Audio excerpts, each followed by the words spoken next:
ওম শান্তি। 27/1/2024 প্রাতঃমুরলি। ওম শান্তি। বাপদাদা মধুবন। বাবা বলেছে, মিঠে বাচ্চে, রুহানি সার্জেন তোমাদের জ্ঞান যোগের ফার্স্ট ক্লাস ওয়ান্ডারফুল খোরাক খাওয়াচ্ছে, মানে পথ্য খাওয়াচ্ছে। রুহানি সার্জেন আমাদের জ্ঞান যোগের ফার্স্ট ক্লাস ওয়ান্ডারফুল পথ্য খাওয়াচ্ছে। এই রুহানি পথ্য বা খোরাক একে অপরকে খাওয়াতে থাকো আর সবার খাতিরই করতে থাকো। প্রশ্ন, বিশ্বের রাজ্যভাগ্য নেওয়ার জন্য কোন এক মেহনত করো? পাক্কা পাক্কা অভ্যাস তৈরি করো। তো বিশ্বের রাজ্যভাগ্য নেওয়ার জন্য কোন মেহনত করো আর পাক্কা পাক্কা অভ্যাস তৈরি করো? উত্তর, জ্ঞানের তৃতীয় নেত্র দ্বারা অকাল তক্তনসীন আত্মা ভাইকে দেখার মেহনত করো। তো জ্ঞানের তৃতীয় নেত্র দ্বারা অন্য কেউ কি দেখো? অকাল তক্তনসীন আত্মা ভাই। ভাই ভাই ভেবে সবাইকে জ্ঞান দাও। প্রথমে নিজেকে আত্মা ভেবে তারপর ভাইদের বোঝাও। এই অভ্যাস তৈরি করো তো বিশ্বের রাজ্যভাগ্য পেয়ে যাবে। এই অভ্যাসের দ্বারাই শরীরের ভান বেরিয়ে যাবে। মায়ার তুফান বা খারাপ সংকল্পও আসবে না। অন্যকে জ্ঞানের তীরও তুমি ভালো করে দিতে পারবে আর অন্যদেরও এই জ্ঞানের তীর খুব ভালো লাগবে। তো ভাই ভাই দেখে আমরা যদি জ্ঞান দিয়ে অভ্যাস তৈরি করি তাহলে শরীরের ভান বেরিয়ে যাবে, মায়ার তুফান বা খারাপ সংকল্প আসবে না। ওম শান্তি। জ্ঞানের তৃতীয় নেত্র যে দিচ্ছে সে রুহানি বাবা বসে রুহানি বাচ্চাদের বোঝায়। জ্ঞানের তৃতীয় নেত্র বাবা ছাড়া আর কেউ দিতে পারে না। এখন তোমাদের বাচ্চাদের জ্ঞানের তৃতীয় নেত্র প্রাপ্ত হয়েছে। তোমরা জানো এখন এই পুরানো দুনিয়া বদলে যাচ্ছে। বেচারা মানুষ জানেই না যে কে বদলাচ্ছে আর কিভাবে বদলাচ্ছে, কারণ তাদের তো জ্ঞানের তৃতীয় নেত্রই নেই। তোমরা বাচ্চারা এখন জ্ঞানের তৃতীয় নেত্র পেয়েছো, যার দ্বারা তোমরা সৃষ্টির আদি মধ্য অন্তকে জেনে গেছো। এটা হলো জ্ঞানের স্যাকারিন। স্যাকারিনের এক বুন্দ অল্প একটু ফোটাও কত মিঠা হয়। একটুকু স্যাকারিনও কত মিঠা হয়। তো জ্ঞানেরও একটাই অক্ষর, মন মনা ভব। নিজেকে আত্মা ভেবে বাবাকে ইয়াদ করো। বাবা শান্তিধাম আর সুখধামের রাস্তা বলছে। বাবা আসেই বাচ্চাদের স্বর্গের বর্ষা দিতে। তো বাচ্চাদের কত খুশি হওয়া উচিত। বলেও খুশির মতো খোরাক নেই। যে সদৈব খুশি আনন্দে থাকে তার জন্য তো সেটাই খোরাক। 21 জন্ম আনন্দে থাকার এটা জবরদস্ত খোরাক। এই খোরাক সদৈব একে অপরকে খাওয়াতে থাকো। তোমরা শ্রীমতে সবাইকে রুহানি খাতিরই করো। সত্যিকারের খুশ খায়রাফাতও এটা, কাউকে বাবার পরিচয় দেওয়া। মিঠে বাচ্চারা জানে বেহদের বাবার দ্বারাই আমরা জীবন মুক্তির খোরাক পাচ্ছি। সত্য যুগে ভারত জীবনমুক্ত ছিল, পাবন ছিল। বাবা খুব উঁচু খোরাক দেয়। তবেই তো গায়ন আছে, অতীন্দ্রিয় সুখ জিজ্ঞেস করো তো গোপ গোপীদের জিজ্ঞেস করো। এই জ্ঞান আর যোগের কত ফার্স্ট ক্লাস ওয়ান্ডারফুল খোরাক এটা। আর এই খোরাক এক রুহানি সার্জেনের কাছেই আছে। আর কারো কাছে এই খোরাক নেই বা কেউ এই খোরাকের জানেই না কথা। বাবা বলে, মিঠে বাচ্চে, তোমাদের জন্য আমি হাতে করে সওগাত নিয়ে এসেছি। মুক্তি, জীবন মুক্তির এই সওগাত আমার কাছেই আছে। কল্পে কল্পে আমি এসে তোমাদের দিই, আবার রাবণ ছিনিয়ে নেয়। তো এখন তোমাদের বাচ্চাদের কত খুশির পারদ চড়া উচিত। তোমরা জানো আমাদের একই বাবা টিচার আর সত্যিকারের সদ্গুরু, যে আমাদের সাথে নিয়ে যায়। মোস্ট বিলাভেড বাবার থেকে বিশ্বের বাদশাহী পাই। এটা কম কথা কি? সদৈব হর্ষিত থাকা উচিত। Godly student life is the best. এটা এখনকারই গায়ন।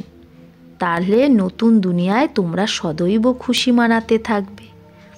দুনিয়া জানে না যে সত্যিকারের খুশি কখন মানানো হয়। মানুষের তো সত্যযুগের জ্ঞানই নেই, তো এখানেই মানাতে থাকে। কিন্তু এই পুরানো তমপ্রধান দুনিয়ায় খুশি কোথায়? এখানে তো ত্রাহি ত্রাহি করতে থাকে। কত দুঃখের দুনিয়া। বাবা তোমাদের বাচ্চাদের কত সহজ রাস্তা বলে, গৃহস্থ ব্যবহারে থেকে কমল ফুলের সমান থাকো, ধান্দা ধরি আদি করেও আমাকে ইয়াদ করতে থাকো। যেরকম আশিক আর মাসুক হয়, তারা তো একে অন্যকে याद करते থাকে।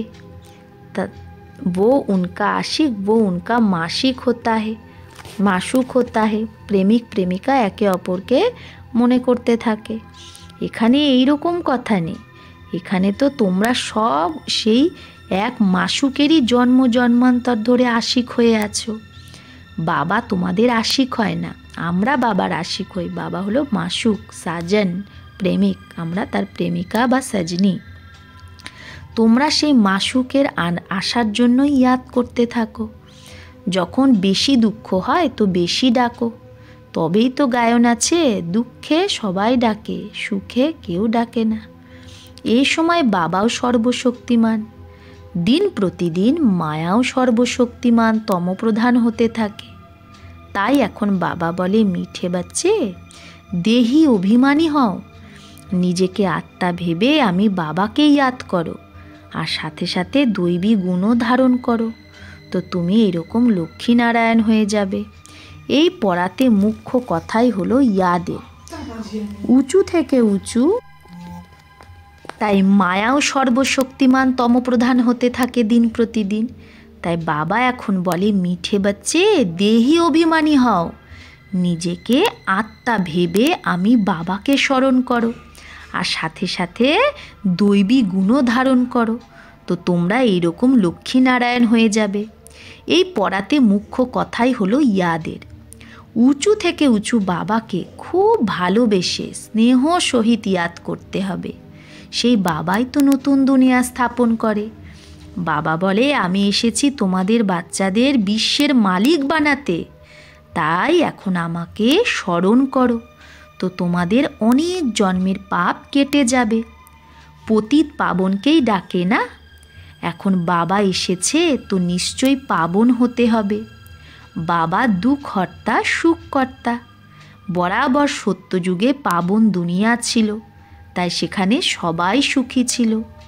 এখন বাবা আবার বলে, হে বাচ্চে শান্তিধাম আর সুখধামকে ইয়াদ করতে থাকো। এখন হলো সঙ্গম যুগ, মাঝি তোমাদের এই পার থেকে ওই পারে নিয়ে যায়। নৈয়া কই এক নেই, নৌকা একটা না, সারা দুনিয়ায় একটা বড় জাহাজ। সেই দুনিয়াকেই বাবা পার নিয়ে যায় ওই পারে। তোমরা মিঠে বাচ্চাদের কত খুশি হওয়া উচিত। তোমাদের জন্য তো সদৈব খুশি খুশি। বেহদের বাবা আমাদের পড়াচ্ছে, বাহ! এটা তো কখনো শুনিনি, কখনো পড়িনি। ভগবানও বাচ, আমি তোমাদের রাজযোগ শেখাই, তোমরা রুহানি বাচ্চাদের রাজযোগ শেখাচ্ছি, তো পুরো রীতি শেখা উচিত, ধারণা করা উচিত, পুরো রীতি পড়া উচিত। পড়াতে নাম্বারবার তো সদৈব হয়ই। নিজেকে দেখতে হবে আমি উত্তম না মধ্যম না কনিষ্ঠ। বাবা বলে, নিজেকে দেখো আমি উঁচু পদ পাওয়ার যোগ্য, রুহানি সার্ভিস করি। কারণ বাবা বলে, বাচ্চে সার্ভিসেবল হও, ফলো করো। আমি আসি সার্ভিসের জন্য, রোজ সার্ভিস করি, তাই তো আমি এই রথ নিয়েছি। এই রথ বিমার যদি হয়ে যায়, অসুস্থ হয়ে যায়, তাও আমি এর মধ্যে বসে মুরলি লিখি। মুখ দিয়ে বলতে পারে না, তো আমি লিখে দিই, যাতে বাচ্চাদের জন্য মুরলি মিস না হয়। তো আমিও সার্ভিসেই আছি না। এটা হলো রুহানি সার্ভিস, আত্মাদের সার্ভিস। বাবা মিঠে মিঠে বাচ্চাদের বোঝায়, বাচ্চা তোমরাও বাবার সার্ভিসে লেগে যাও, অন গড ফাদারলি সার্ভিস। সারা বিশ্বের মালিক বাবাই তোমাদের বিশ্বের মালিক বানাতে এসেছে। যে ভালো পুরুষার্থ করে তাকে মহাবীর বলে। দেখা যায় কে মহাবীর, যে বাবার ডাইরেকশনে চলে। বাবার আদেশ হলো নিজেকে আত্মা ভেবে ভাই ভাইকে দেখো, এই শরীরকে ভুলে যাও। বাবাও এই শরীরকে দেখে না। বাবা বলে আমি আত্মাদের দেখি। বাকি এটা তো জ্ঞান যে আত্মা শরীর ছাড়া বলতে পারে না। এটা তো জ্ঞান আছে যে আত্মা শরীর ছাড়া বলতে পারে না, তাই শরীরের আধার নেয়। কিন্তু বাবা আত্মাদেরই দেখে। বাবাও এই শরীরে আসে, লোন নিয়েছে। শরীর দ্বারাই তো আত্মা পড়তে পারবে। বাবা বসেও এখানে, কোথায়? ব্রহ্মার ভ্রুকুটির মাঝে। এটা হলো অকাল তখ্ত। আত্মা অকাল মূরত। আত্মা কখনো ছোট বড় হয় না, শরীর ছোট বড় হয়। যত আত্মা আছে সব আত্মাদের সিংহাসন এই ভ্রুকুটির মাঝে। শরীর তো সবার ভিন্ন ভিন্ন হয়। কারো অকাল তখ্ত পুরুষের হয়, তো কারো অকাল তখ্ত স্ত্রীর হয়, কারো অকাল তখ্ত বাচ্চার হয়। বাবা বসে বাচ্চাদের রুহানি ড্রিল শেখায়।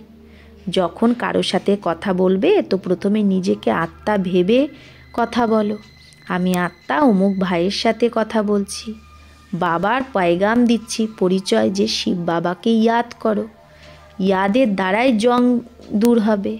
সোনায় যখন খাদ পড়ে তো সোনার ভ্যালুই কমে যায়। তোমাদের আত্মাদের মধ্যেও জং পড়লে তোমরা ভ্যালুলেস হয়ে গেছো। এখন আবার পাবন হতে হবে।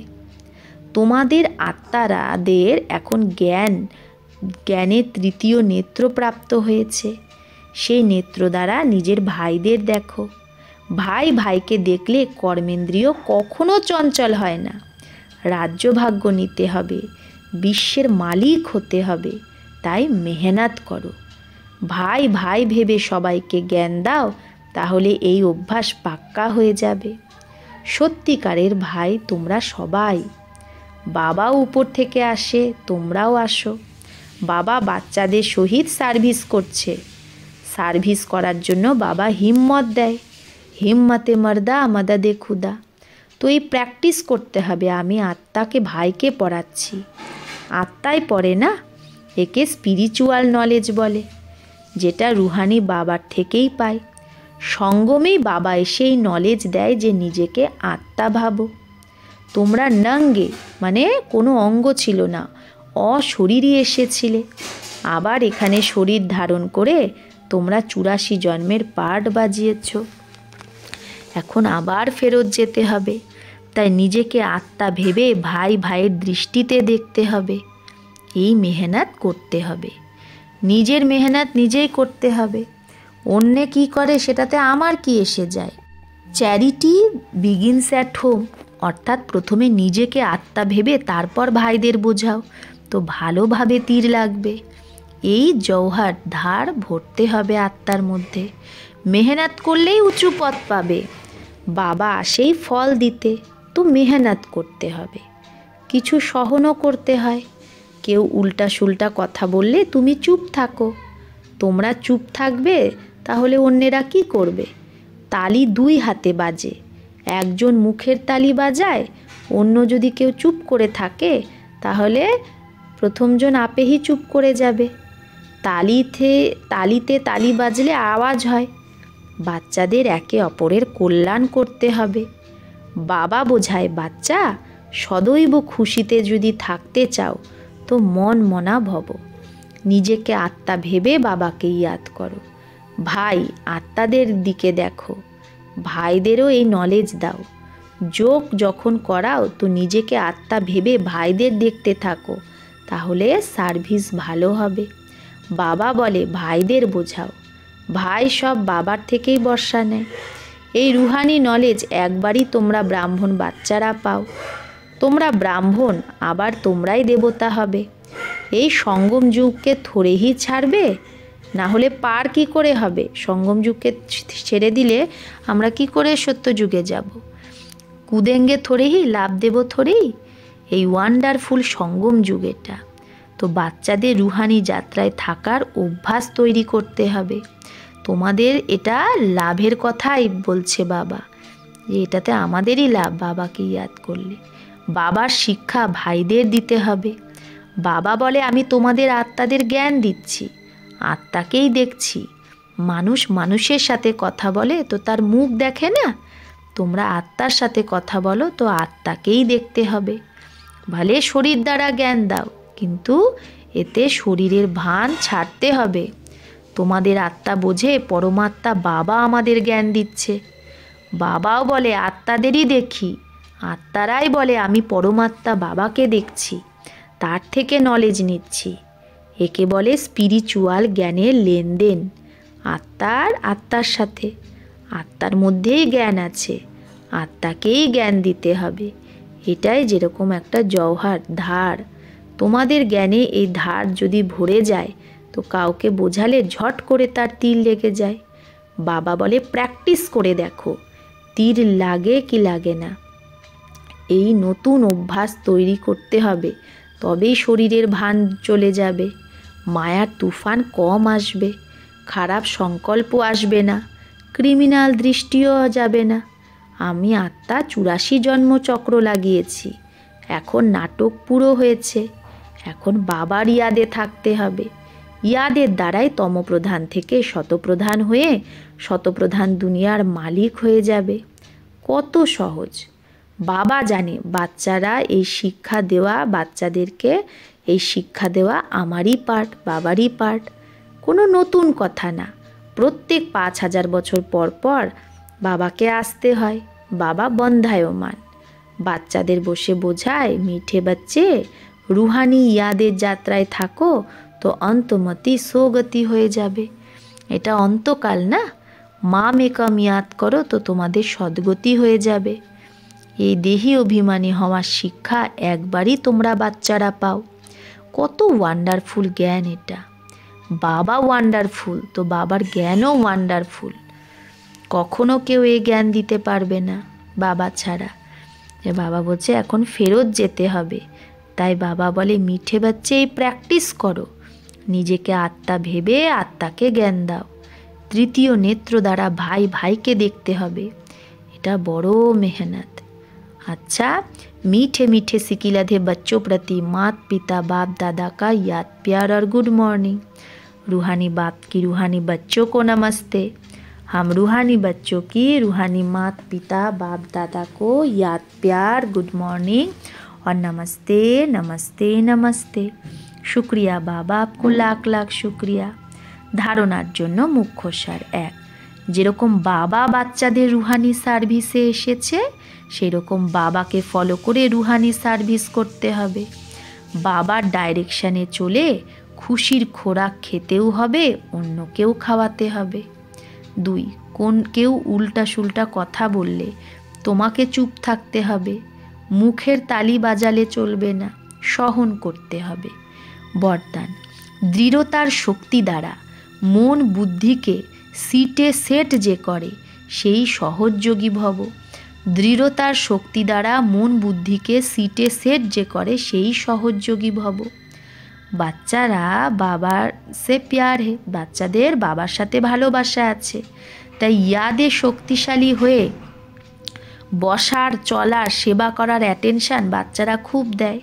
কিন্তু মনের ওপর যদি পুরো কন্ট্রোল না থাকে, মন অর্ডারে না থাকে, তো অল্প সময় ভালোভাবে বসে আবার হিলনা ডুলনা শুরু হয়ে যায়, হেলা দোলা শুরু হয়ে যায়। কখনো সেট হয় তো কখনো আপসেট। কিন্তু একাগ্রতার বা দৃঢ়তার শক্তি দ্বারা মন বুদ্ধিকে একরস স্থিতির সিটে সেট করে দাও, তো সহযোগী হয়ে যাবে। তো একাগ্রতা বা দৃঢ়তার শক্তি দ্বারা যদি মন বুদ্ধিকে আমরা একরস স্থিতিতে সেট করি তাহলে সহযোগী হয়ে যাব। স্লোগান, যত শক্তি আছে সেই শক্তিকে সময়ে ইউজ করো তো খুব ভালো ভালো অনুভব হবে। যত শক্তি আছে তাকে যদি সময়ে ইউজ করি তাহলে খুব ভালো ভালো অনুভব হবে। অব্যক্তি সাইলেন্স দ্বারা ডবল লাইট ফরিস্তা স্থিতির অনুভব করো। এখন প্রত্যেক ব্রাহ্মণ বাচ্চা, প্রত্যেক ব্রাহ্মণ ব্রহ্মা বাপ সমান চৈতন্য চিত্র হয়ে যাক, লাইট আর মাইট হাউসের ঝাঁকি হয়ে যাক। সংকল্প শক্তির সাইলেন্সের ভাষণ তৈরি করে কর্মাতীত ডবল লাইট ফরিস্তা স্টেজে বরদানি মুরাতের পাট বাজাক, তবেই সম্পূর্ণতা সমীপে আসবে। যদি আমরা সংকল্প শক্তির সাইলেন্সের ভাষণ তৈরি করতে হবে, এখন সাইলেন্স, তবেই আমরা কর্মাতীত ডবল লাইট ফরিস্তা স্টেজের আমরা অনুভব করে সম্পূর্ণতার দিকে যাব। সেই কর্মাতীত স্টেজের আধারেই যার প্রতি যে সংকল্প করবে তার কাছে সেই সংকল্প পৌঁছে যাবে। তো আমরা যত সাইলেন্সে থাকব আর সংকল্প শক্তির অনুভব করব, তত কী হবে, যার প্রতি যে সংকল্প করব তার কাছে সেই সংকল্প পৌঁছে যাবে। আচ্ছা, ওম শান্তি।